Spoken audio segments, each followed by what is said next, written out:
Hello everyone, welcome back. I'm Joshua and this is Rooftop.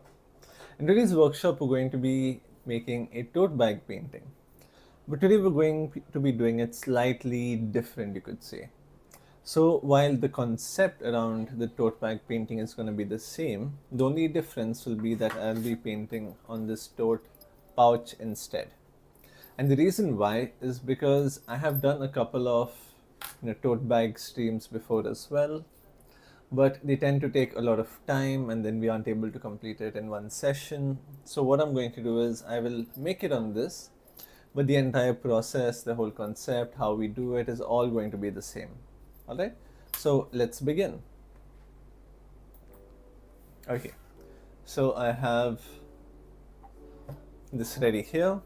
So I'm going to be using acrylics. I have my pencil as well, and we'll start off by using a compass. Alright, so I will put my pencil in.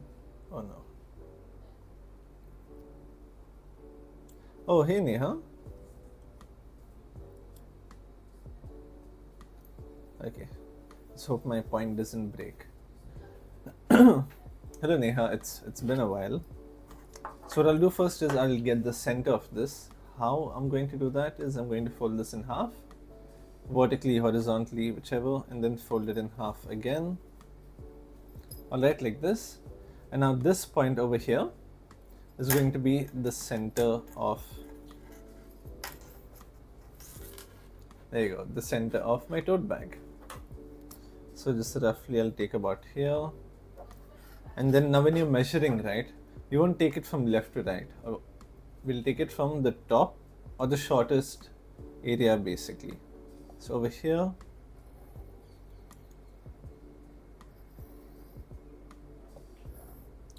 just like this, I'll draw a circle and then I'll draw a slightly smaller circle here.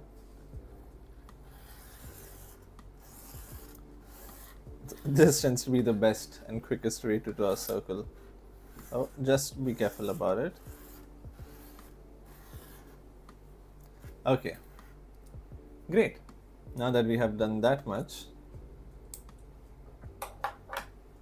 we can start with the drawing. So Neha, it's been a while. Have you been making any new paintings maybe?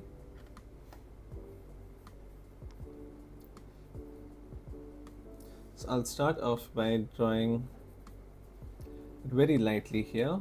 Let's make sure it's visible to you. Okay. So this is going to be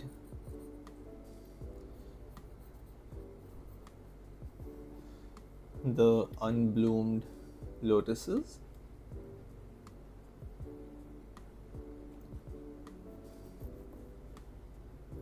And then here I'll just start off by drawing a very rough shape of where I want.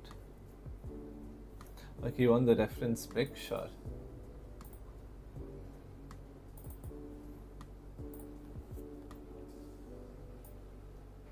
I'll just zoom this in a little bit. Okay, hold on.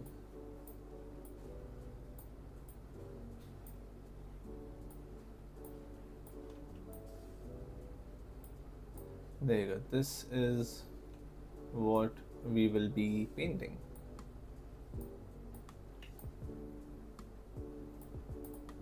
Okay, I'll keep it there. Alright. So have you been busy maybe with work or something? Or because it's been a while since I've seen you on stream as well. Okay, like this. So now if we look at the reference, right? So we can see that this part over here, the outline, so I'm going to imagine a line around it just like this. That is pretty much what I've done here. I've just imagined the outline of it. And I'll leave that space empty as it is. And then over here, I'll draw the other one. Now this one is relatively simpler in terms of drawing. This one, if you see here, this is very simple. It's just a small ellipse and then a semicircle. So for this, I can just draw it directly. I don't need to think too much about it. Just like that. And now over here we have another lotus as well. So we can see that it overlaps it. So now I drew this line over here, and then I will draw this part from this point to this point. So it should be right about there. And then I will bring it down. Again, we'll draw it very lightly. We don't want to draw it too dark. So now from here to here, I'm going to draw this line right about there. Bring it in a little bit. Then we'll draw the center of this. Right about that. That should be good enough. So this basically helps you simplify whatever you have to draw, and it will be very easy to compose this way. So you see, I haven't drawn any of the lotuses yet. I'm just saving an area for them. You could think of it that way. Alright? And then over here,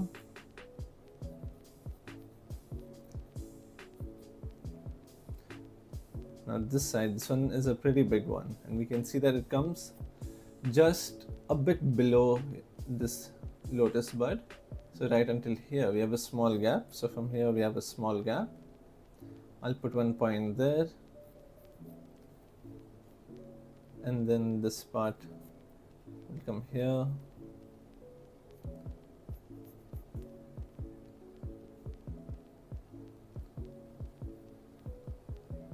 Right up until this side, maybe a little smaller.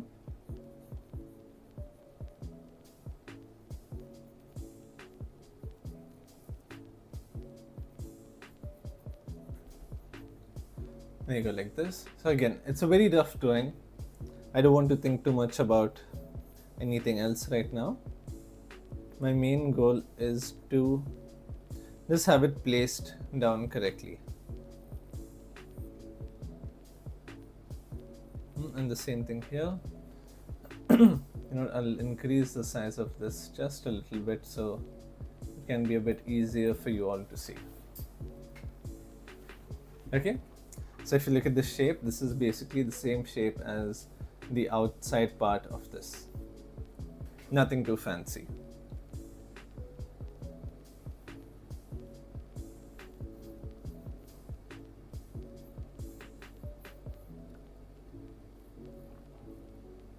Over here as well.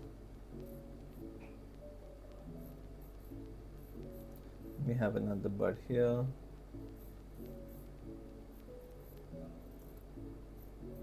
A smaller one this side, which then gets connected and passes by just close enough to this petal. So if you see here, it's very close.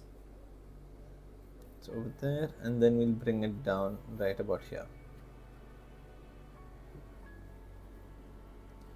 Now this is not going to be like a 100% accuracy drawing, but this will be very close to the actual reference.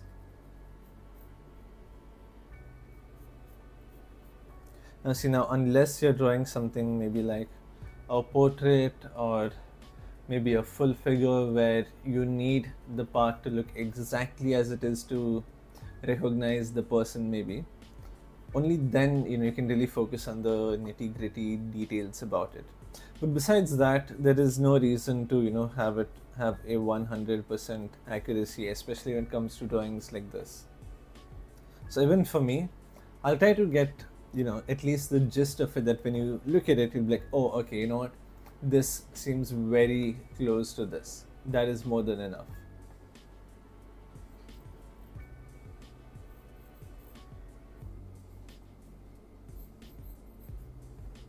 Okay, then this one here, this one will come right about there, and anything else. Okay, so let me show you what I mean by close enough.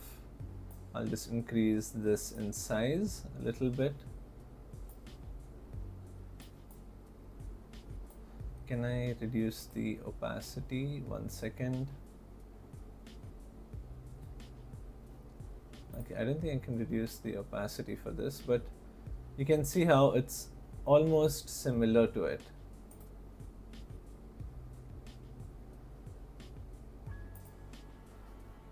There you can see it's very close, but it's not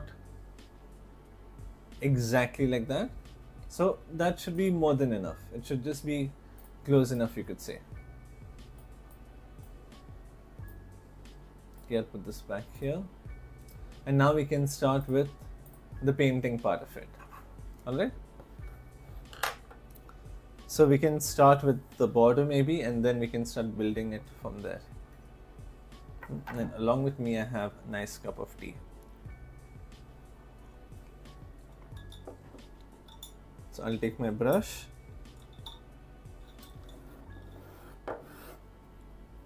I just need to make sure I don't try to clean my brush in my teacup. Okay, and I'll take some red color as well.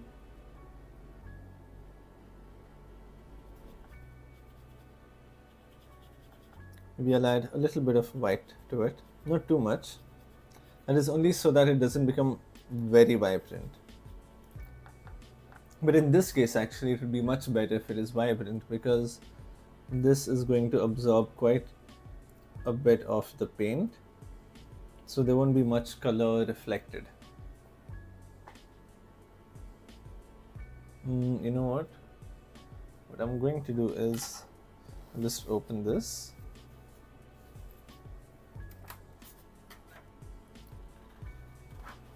Thinking that only about it. Teacup and water glass. Yeah. Okay, so I just kept a piece of paper inside so that the paint doesn't go towards the back side. In case you're wondering what this is of the earlier workshop. Clearly you can see the remnants of it. You know what, I'm gonna get my glass closer so I don't have that mix up. Okay, now since this is very absorbent, I'll need to add quite a bit of water and just try to spread it out as quickly as possible, because I don't want one part of this to, really absorb it. And that is pretty much one of the reasons as to why I switched to a tote pouch rather than a tote bag, because that is one thing, it's too big, and plus you can just see how, if I just keep this over here, maybe I'll do it a little bit, and now see, you can see how clear that is. Now I'll just try to go all the way throughout. See, the paint has already gone. Whereas if I do the same thing on paper, look at that, that's the difference.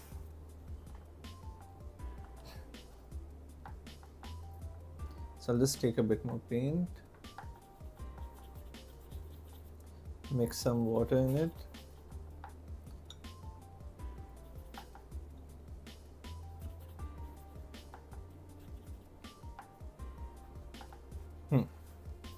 And now I'll try to go it as quickly as possible.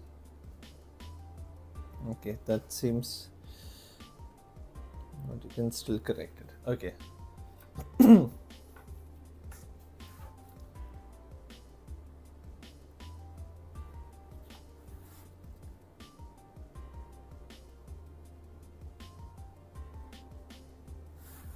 Okay, like this.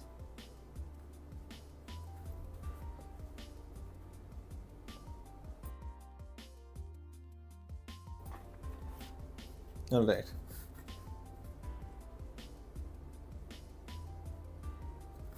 And just keep rotating it.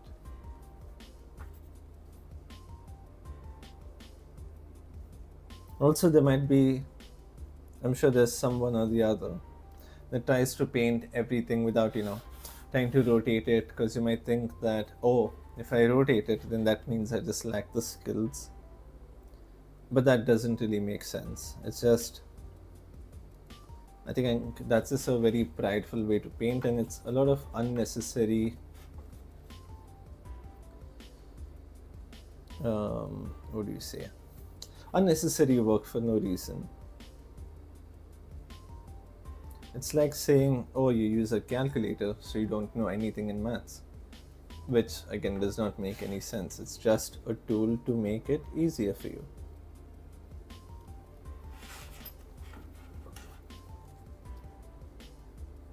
The same thing here. I'll put this down, and I'm done with the outline. Okay, now that we're done with this part, I'll clean it and then take some yellow color, put some yellow here along with some red.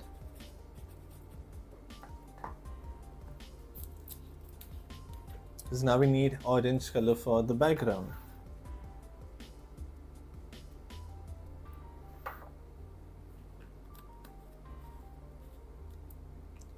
I'll refill some of the red color also.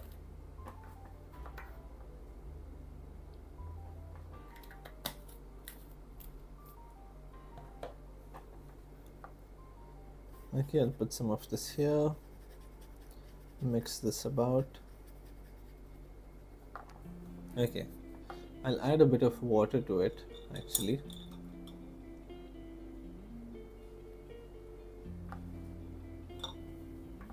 Not too much, but just enough that I can at least spread it around.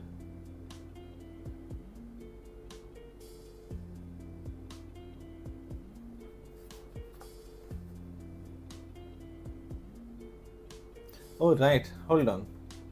Before I do that, I did not complete the lotuses. I entirely forgot about that. So the lotus, we would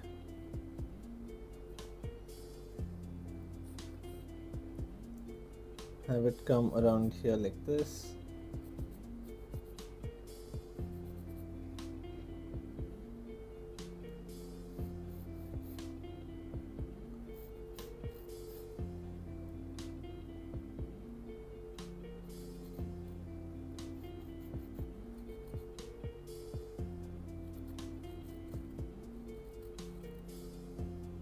There you go, we have one lotus done there.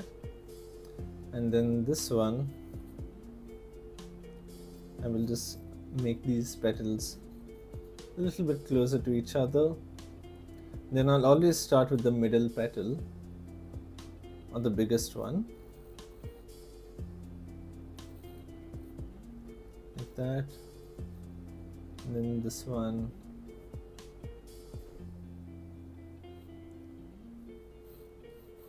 over here.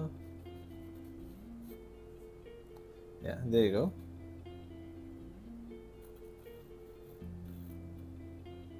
And when you're drawing right on your tote bag, make sure that you use a pretty dark pencil. Like the pencil I'm using right now is a double E pencil. And if you're wondering what a double E pencil is, it's basically a very hard graphite tip, and it's much darker than 8B or 10B or any of those. You could say it is the darkest pencil, but you don't need to have this one. A 6B, 8B, any of those also should work. A 4B also should work. It's just that I use this one for sketching when I'm on my way to work, when I'm on my way to the studio.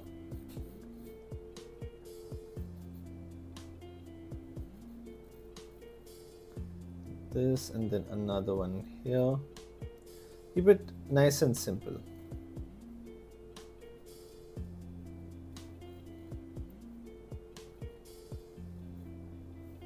There you go, like that. Then here you'll have another one. Okay, fine. That is done. Now I will take my brush, take my paint as well.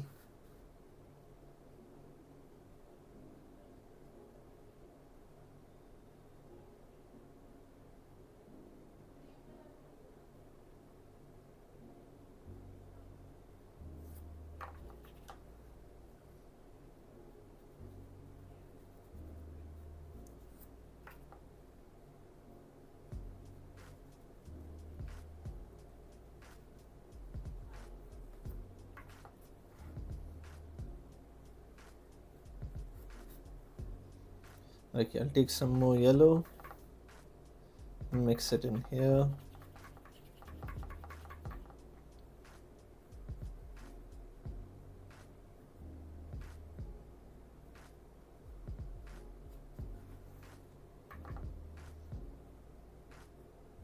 I know that this is a lighter color, but honestly this one seems much more suitable as well. So you can see exactly how difficult it is to really spread this color around. What you can also do, right, is you can get something known as gesso, which is like a primer. And if you're wondering what a primer is, it basically it prepares your canvas or this cloth or whatever you're going to paint on to paint on. That's what it prepares it for.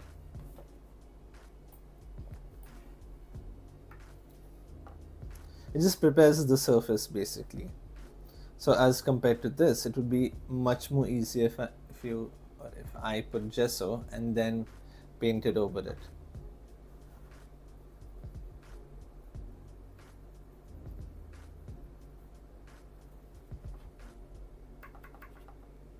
Some more water, a bit more yellow.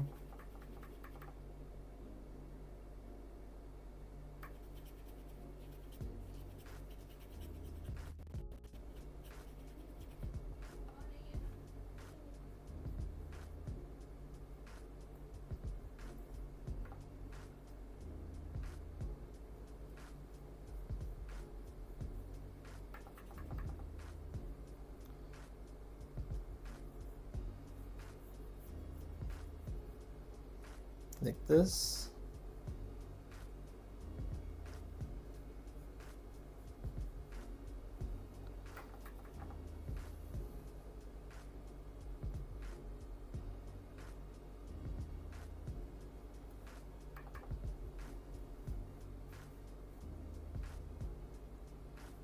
Like that's already looking pretty nice.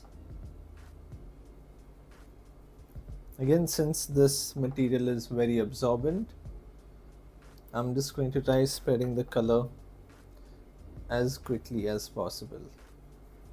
Quickly not in the sense that, oh, I need to finish this quickly. Quickly in the sense that I need to spread the color quickly. So like this. You see, by the time we reached here, already the color started fading out.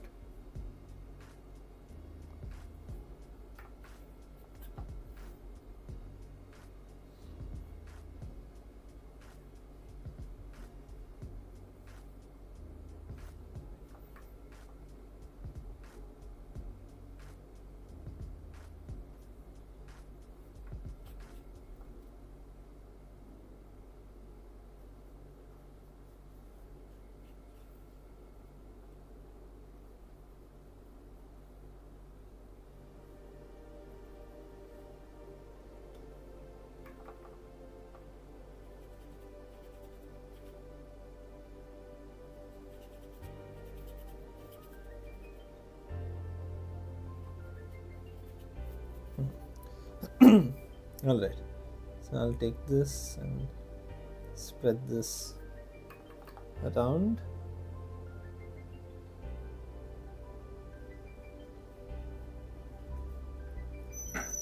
Like that.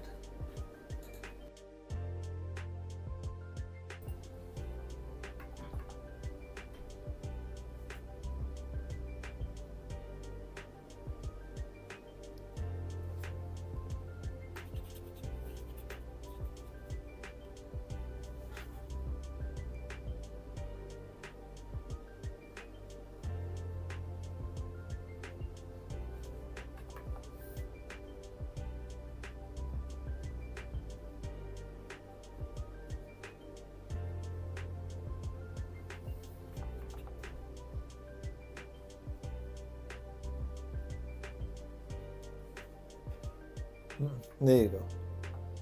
I'll take a little bit more yellow and mix it in.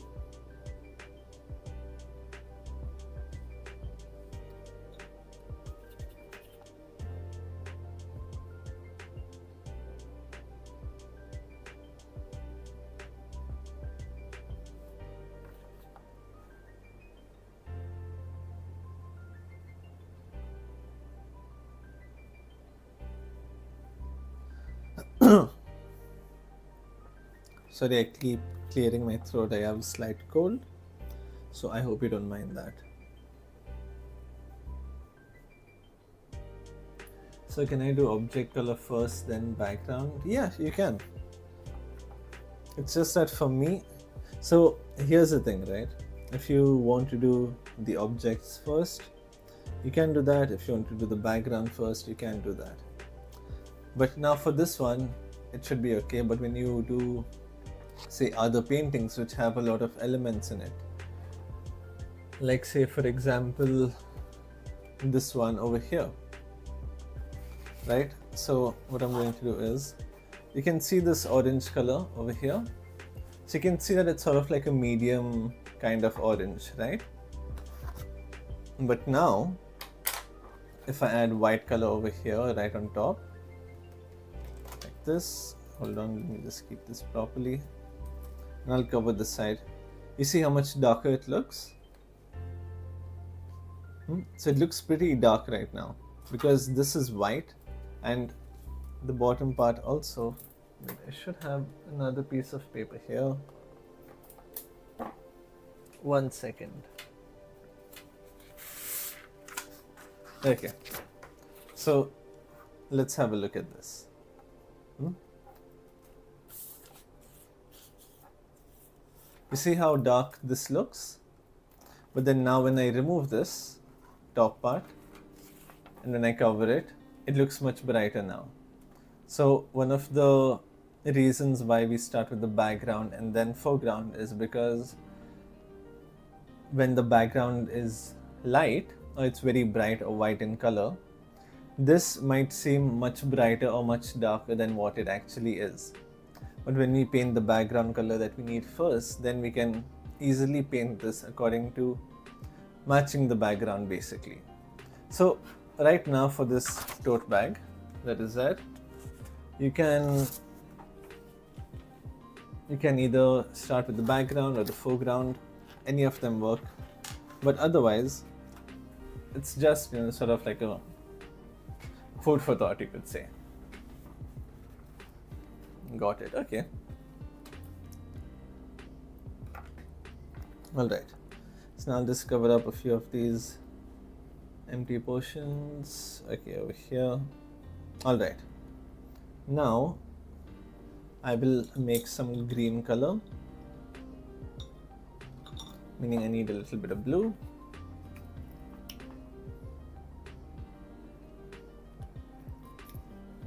Luckily I already have yellow, so I don't need to mix any yellow again.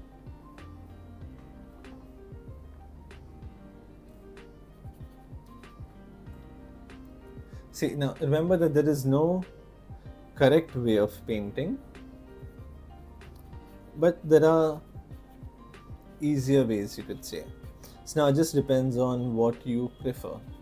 So if you prefer painting the object first, then the background, that is fine. If you prefer doing an outline and then painting in, that is okay. If you feel like painting and then doing the outline, see, there isn't a fixed way of painting.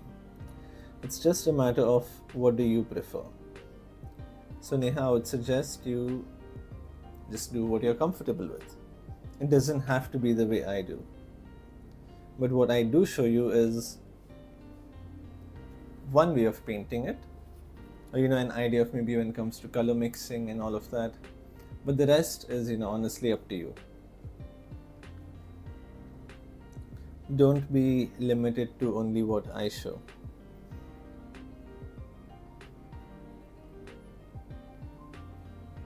Okay, so I'll paint this one here. Now I'll just cover up all of this first.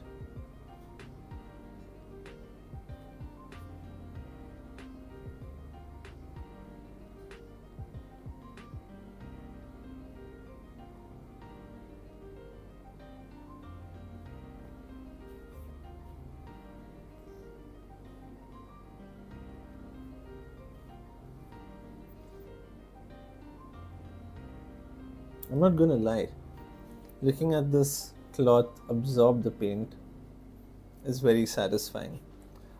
You can't really see it on camera, but up close, you can just see it shine and then get pulled into the cloth. Very cool.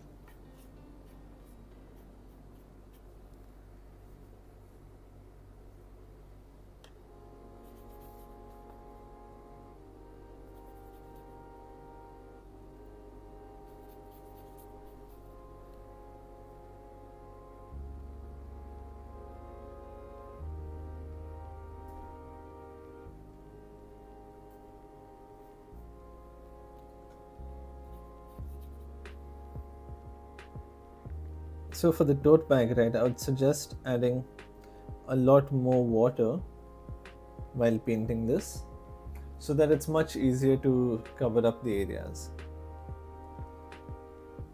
Usually we do inside out. Yeah, like I said, you can do it whichever way you like. It's just a matter of what you're comfortable with. Like for me, I prefer starting from the background to the foreground, and that is most likely because that is the way I learned. So for you, if you would like to do inside out, that also is very much okay.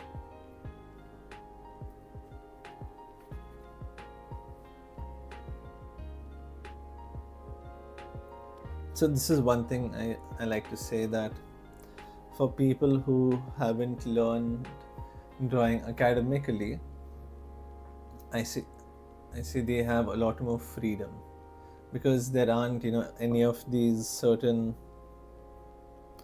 how to do's drilled into your head. You have the freedom to do it how you want rather than how you are taught to do.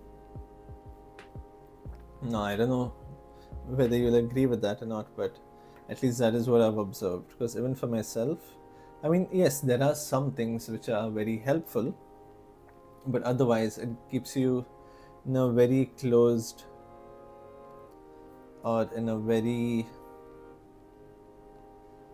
rigid sort of state of mind.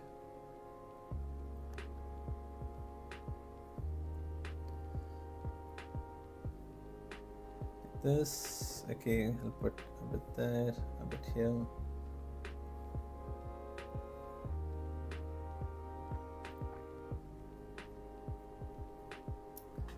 Okay, like that.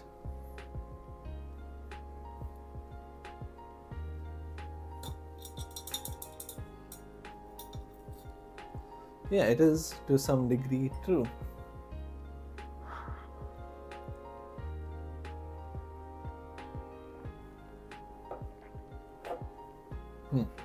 Okay. Now I will start painting the lotuses.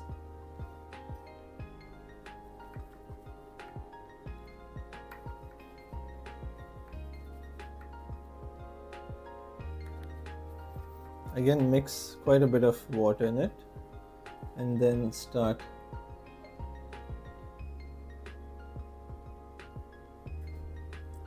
painting this down.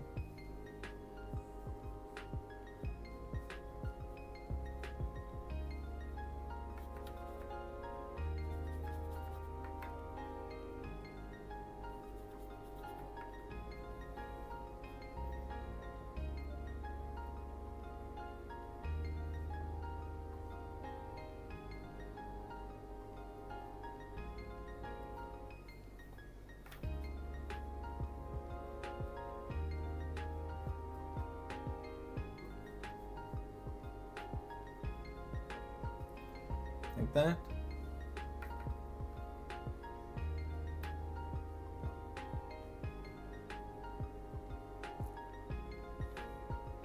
Now I already had some bread mixed into my white, so even though I wanted a lighter color, this already mixed with my white, so I got stuck with this, which honestly is pretty good because I needed something pretty light, and I think that just happened to work out by itself.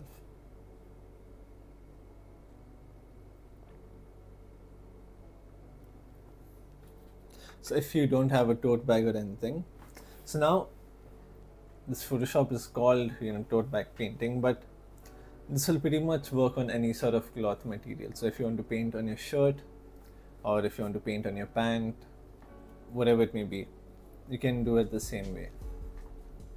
It does not have to be a tote bag. If you want, you can even paint it on your carry bag. But I think it will be much easier on your carry bag, especially if it's like, covered in plastic or something, then your paint will spread pretty easily. Am I using fabric paint? No, I'm using acrylics.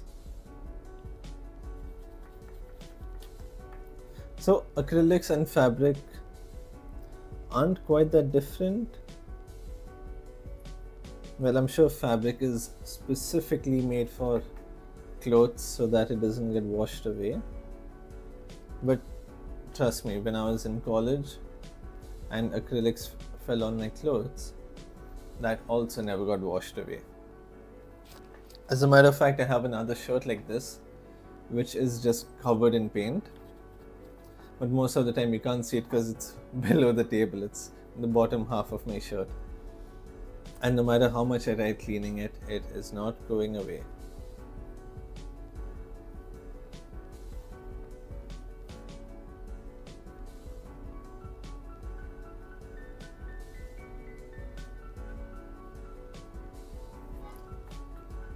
So it's not necessary, but if you have the budget to keep acrylics and fabric as well, then sure, you can use that also.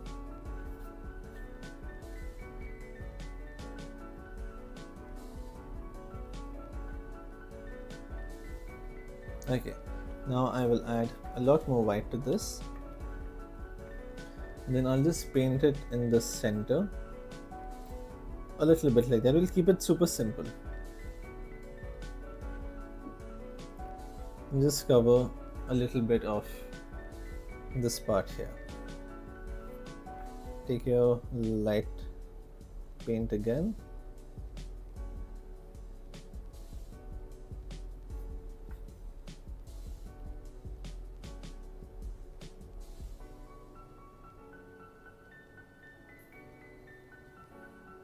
That should be enough.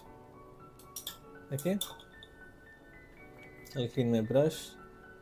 Take some blue color.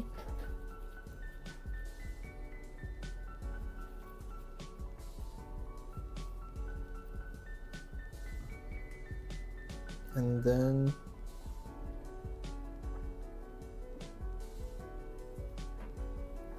okay, now that is pretty light. I need it a bit darker. Yeah, there you go, much better. Same thing here also for this one. Now remember, when you apply your paint, let me get it closer and show you. So now just look at the way the paint spreads. You see, it's not a straight line, it is sort of blotting as well. See how it's become thick over here? That is because we used quite a bit of water when painting the background, so it is still a little damp, you could say. So your lines won't come out exactly as fine as you would want them to be. So just keep that in mind when you're painting.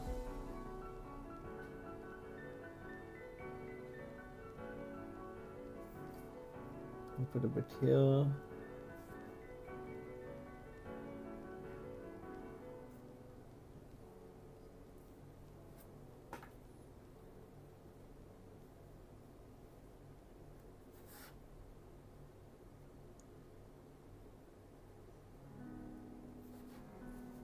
Yeah, there you go. And then I will take a black marker and then just give it an outline like this so that it's very subtle, because I'm very sure this marker isn't going to give the same darkness as it would on paper like this, right? Yeah, there you go. You can see how it's coming here, but when I do it onto this, the water and the paint would get mixed up, and then the brush won't work as dark as it is supposed to be. But we'll use that to to our advantage so that we can at least give it a very... Wow, it just stopped working. I don't know if that helps. This doesn't have that sort of function in it. But we'll use it basically only for the lotus. You know what, maybe, just maybe, if I take some red and mix it in here, remove quite a bit of water, because I have a feeling that it would spread very easily.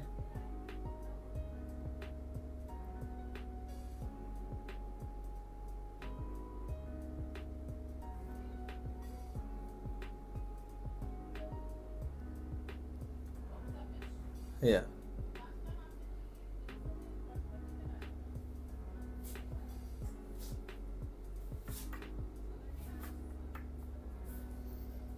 Please don't spread. You got to be a bit careful over here, because there is a very high chance your paint is going to bleed. And what I mean by bleed is it will just start spreading as you apply the paint. On wet surface it won't work, I guess. Yeah, exactly. Which is why I started using a bit of this paint with a thin brush. And I'm using as little force or pressure as possible, and I'm trying to move it relatively quickly. We'll take some again.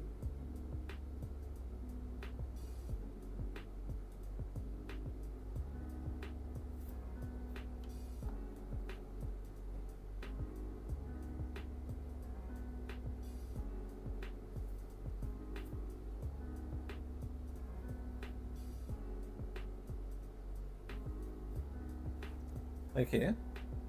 Oh, you know what? This one also I'll do.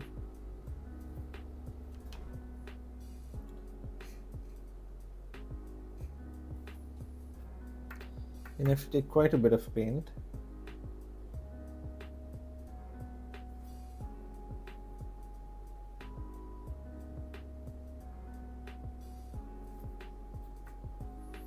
So this part can get a little bit annoying because your paint runs out of your brush so quickly that for one line you have to pick paint at least 3 to 4 times.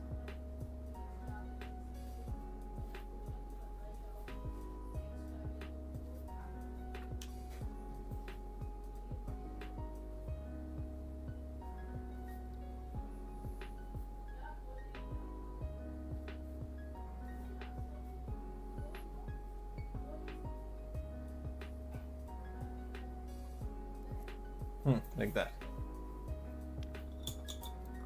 Yeah. And there you go. That should be good enough.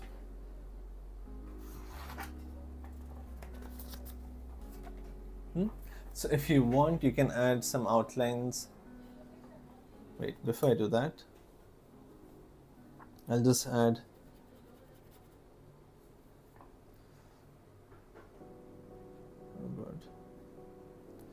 a little bit there. You can just see how that is spreading. It is not staying down whatsoever.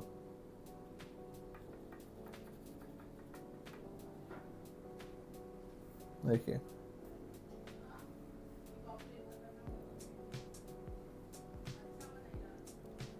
Okay, fine. Almost put that in my teacup.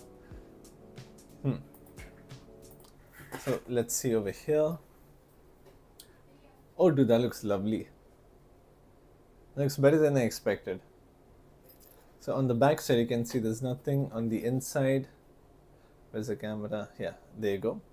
On the inside there's a slight impression and nothing seems to have come on the back of the paper as well. And there you go. This is the final painting. Show close up. Sure. So over here, I'll try zooming out a little bit so that you can get a better look at it overall. This is what it looks like on the close-up. I'll zoom in a little bit. If I zoom in a bit too much, yeah, that should be good enough.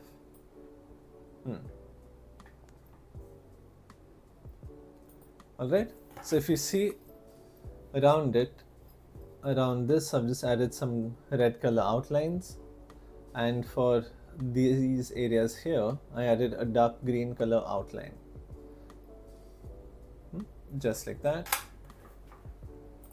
And then over here, when we see, this looks really cool, at least from here. Nice. Can I put this up somewhere here? It's too high. I think I'll see that later. Maybe I might just use it for myself.